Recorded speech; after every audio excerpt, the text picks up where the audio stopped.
Okay, so tell me your name. My name is Jules Mead. And today we're talking about what kept you from going to the dentist. So, why don't you give us a little story about why it is that you didn't go to the dentist? Well, I'm a mother, and at the time when this all started, I had three biological children and two stepchildren, and they were all between the ages of like 10 and 18. And they were very busy and active. And during that time period, our finances got really tight.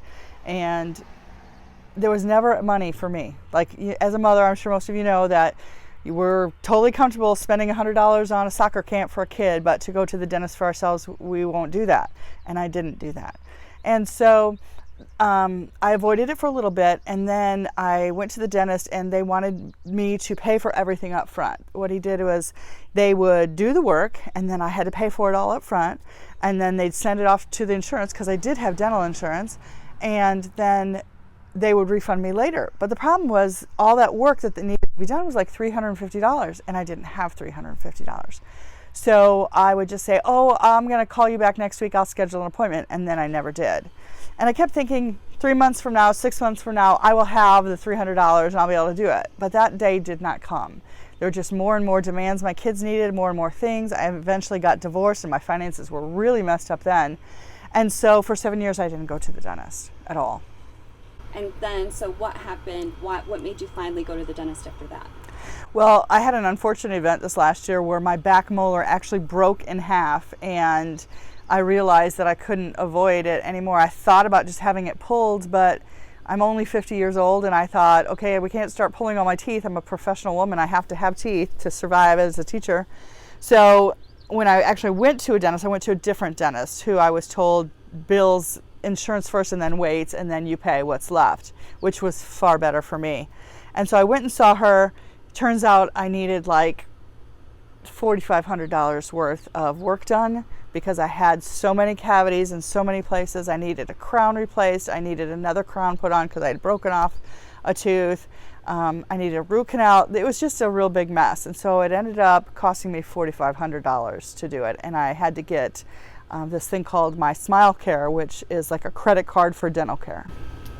And is there interest or anything like that with that? Not for the first 2 years. The first 2 years, if you pay it off and you pay it all off, then there is no interest. But after that, it becomes like a regular credit card with like 24% interest. So I have to diligently pay on this and make sure that I get it all paid off before that 2 years is done. And that was something that you were comfortable with doing? I wouldn't say comfortable because I've been working really hard on my finances, and I'm trying to stay away from using credit cards because I got myself in trouble a couple years ago when I was getting divorced, needing things and not having any money. And so really what I've just tried to do is not do credit cards. However, it was necessary to get my teeth fixed. I didn't want to lose all my teeth. I'm too young for that. And as a professional woman, I feel like I need to have a smile that reflects that I'm an educated person. I know what I'm doing in the world. And so now you've had all the work done and you're just paying that off, correct? Yeah, I just have to make a payment every month, just like a regular credit card. And so what would you tell someone that's in your situation that is avoiding the dentist due to their finances? I would say if there's anything like your dentist is charging you all in advance, find another dentist. I mean, even though my dentist was great and I highly respected him as a person, the way that they were doing their business didn't work for me. And so I finally started confiding in my friends that I hadn't been to the dentist in 7 years because I kind of hid it because I felt embarrassed about it.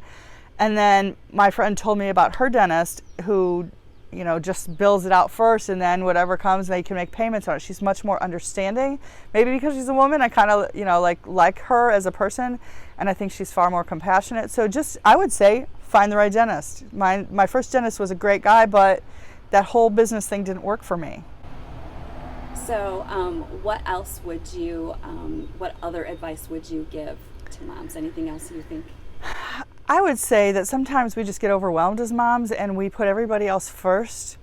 And I was really good at that because that made me feel fulfilled to do something for someone else. But I've kind of come to learn in the last 5 or 7 years that I really do matter and my health matters, and I need to place priorities on myself, because if I don't respect myself and I don't take care of myself, nobody else is going to do that for me. And so I really have to, it's been kind of a conscious effort to say, no, I matter.